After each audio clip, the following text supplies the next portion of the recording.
Fala galera, beleza? Bom, a gente vai hoje ver uma parte bem, no caso...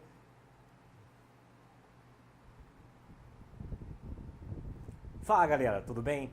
A gente vai ver hoje a parte de função composta. Essa parte de função composta, no programa do Enem, tá lá constando que cai, né? Tá lá escrito função composta como sendo um dos assuntos que, teoricamente, o Enem deveria cobrar na prova. Só que, amigo, na verdade, se você pegar as provas do novo Enem, desde 2009 até hoje, você vai perceber que praticamente nenhuma questão disso foi cobrado.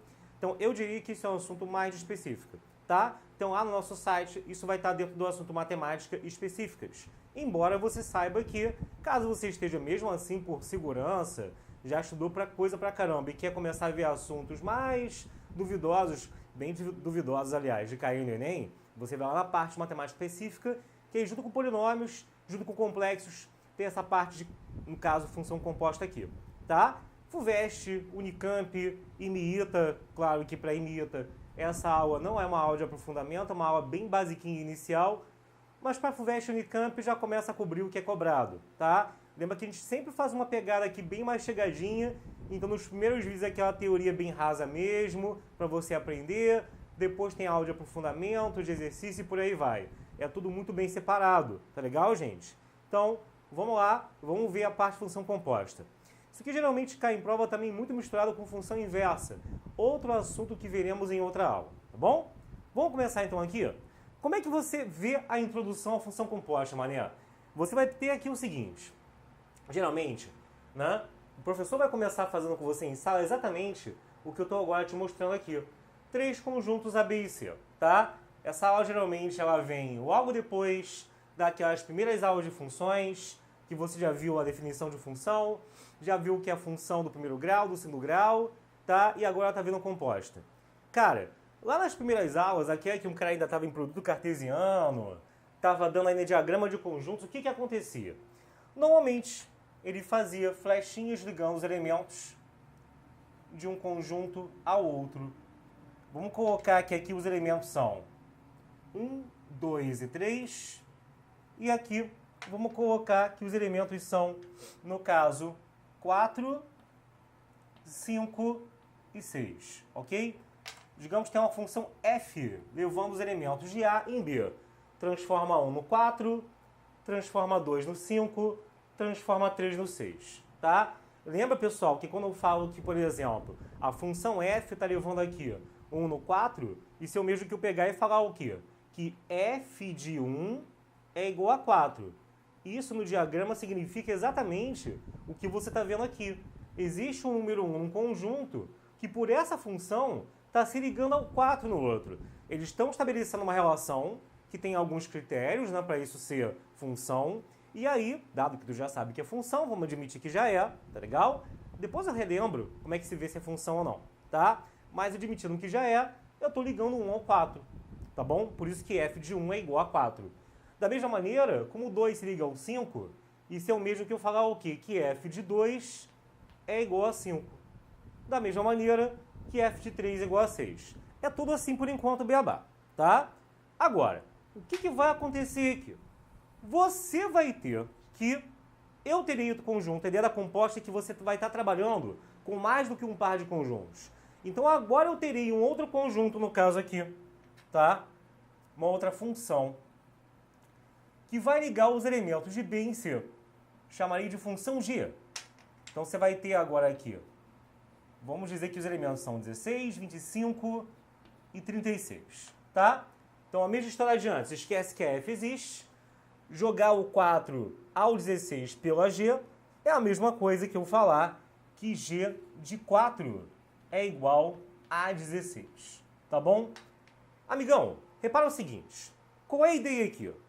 Repara que eu estou fazendo o caminho do conjunto A para o conjunto C em 2 etapas, não é? Eu primeiro uso a função f e depois uso a função g. O que eu quero então aqui? Eu quero, no caso, conseguir pegar e fazer direto o caminho de A para C sem passar primeiro pela função b.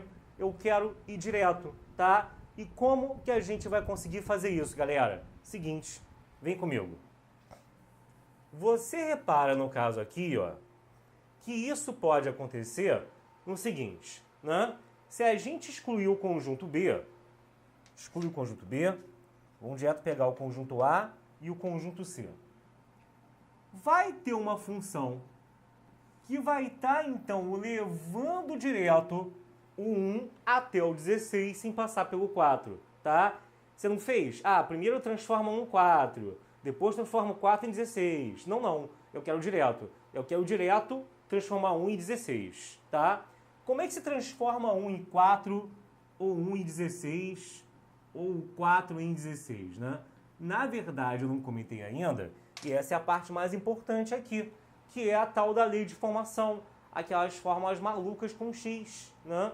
Quando você começa a estabelecer uma relação de y e x aqui, alguma coisa, y é igual a x ao quadrado, x elevado a 3, a módulo de x é x mais não sei quanto. Quando você tem algo assim, aí eu tenho uma lei de formação que está justamente dizendo o que vai estar sendo feito aqui para, por exemplo, de um elemento à esquerda, transformar em alguém aqui no meio à direita, tá? Esses exemplos que eu dei são mais fáceis de ver. Geralmente não é no olhômetro, mas você que é um cara sagaz, vira e fala para mim, gente, eu estou pegando 1 e virou 4, pegando 2 virou 5, o 3 virou 6. Que conta que eu sempre estou fazendo aqui para de alguém à esquerda chegar alguém no meio? Eu estou sempre somando 3. Pois é, tá? Como eu estou sempre somando 3, você vai ver que eu vou escrever daqui a pouco, que essa f de x é igual a x mais 3, tá? Vamos até escrever logo isso aqui, tá bom? A gente vai ver então aqui, ó, que nesse meu exemplo dado, senão tem gente que vai achar que é sempre x mais 3, tem sempre alguém que acha isso, né? A gente tem ali que a f, ela é igual a x mais 3, né? Eu estou saindo aqui de um x e estou achando alguém da forma f de x, ok? Agora, repara, o nosso objetivo é montar uma função que vai fazer isso aqui direto. Vamos chamar de função, no caso, h, né? Que é a função composta entre as duas. Galera, repara o seguinte, essa função aqui, que é a função composta entre as duas, o que vai acontecer, tá?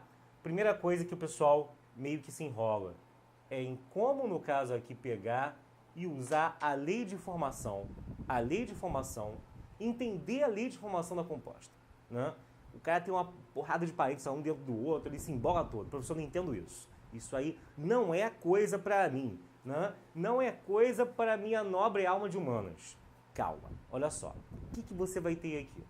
Pensa comigo, tapa essa F aqui, esquece dessa etapa e vamos olhar só da G, no caso aqui, perdão, só da B para C, né? Que usa a função G. Galera, repara o seguinte, se eu aqui tenho 4, a gente viu que G de 4 é o 16. Se eu aqui tenho 5, a gente viu que G de 5 é 25.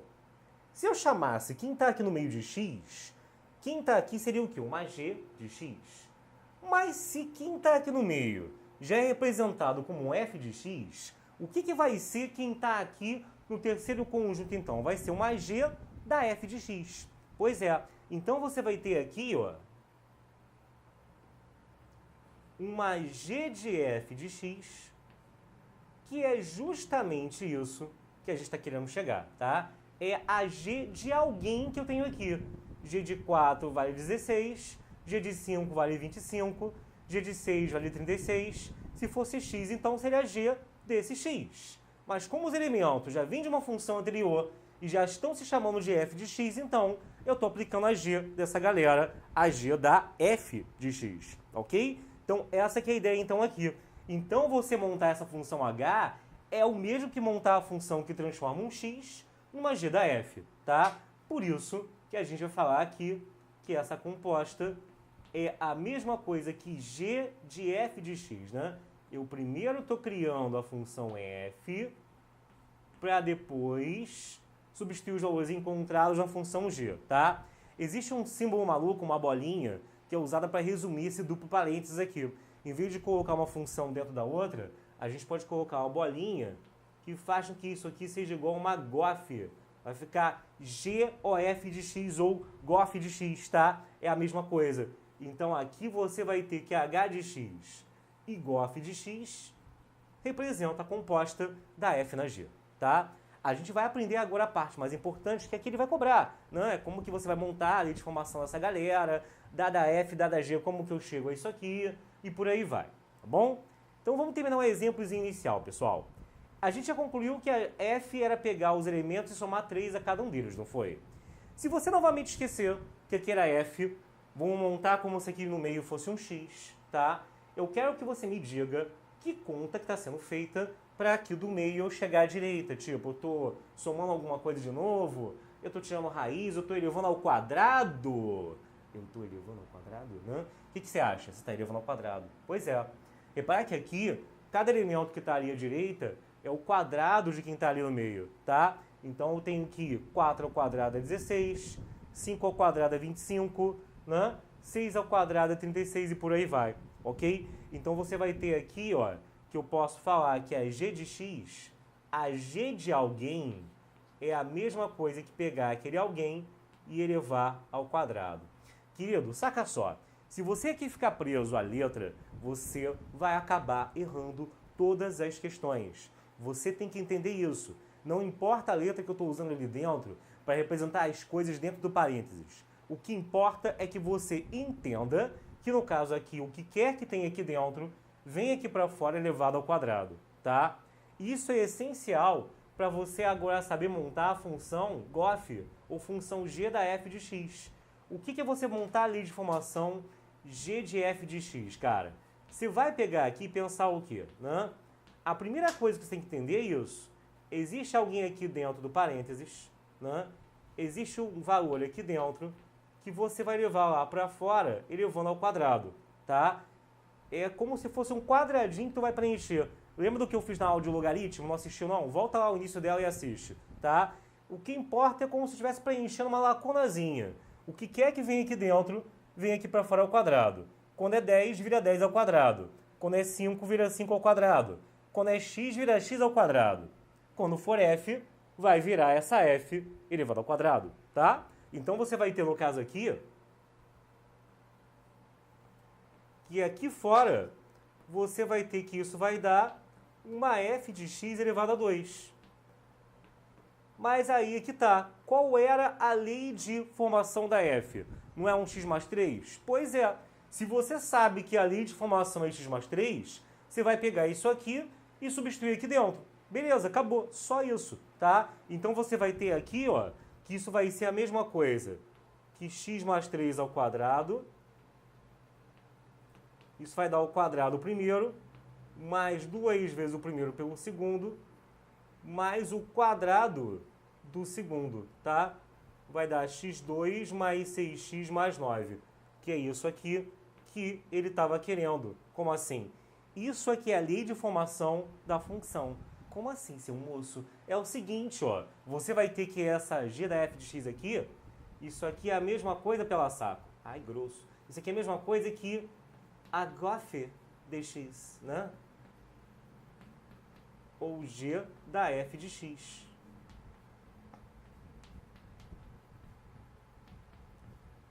Repara, se não for burrão, isso tudo aqui tiver certinho, isso aqui significa o quê? Que quando você pegar, no caso aqui, e substituir, por exemplo, o 1 ali dentro, o resultado tem que dar o quê? Tem que dar 16. Vamos conferir? Ó, joga 1 aqui dentro. 1 ao quadrado é 1, né?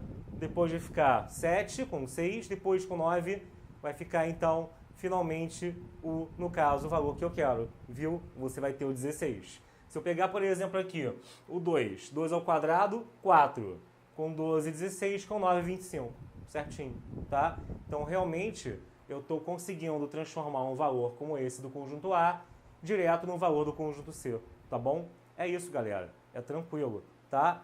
Esse iniciozinho é tranquilo. Agora, vamos ver aqui alguns exemplos pelo seguinte, né? É claro que não é sempre só isso.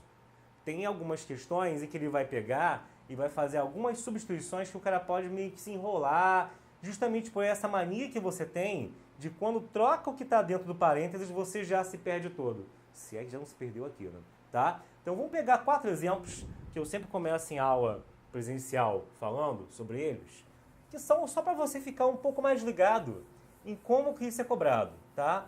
Vamos pegar outro exemplo aqui agora que é o seguinte.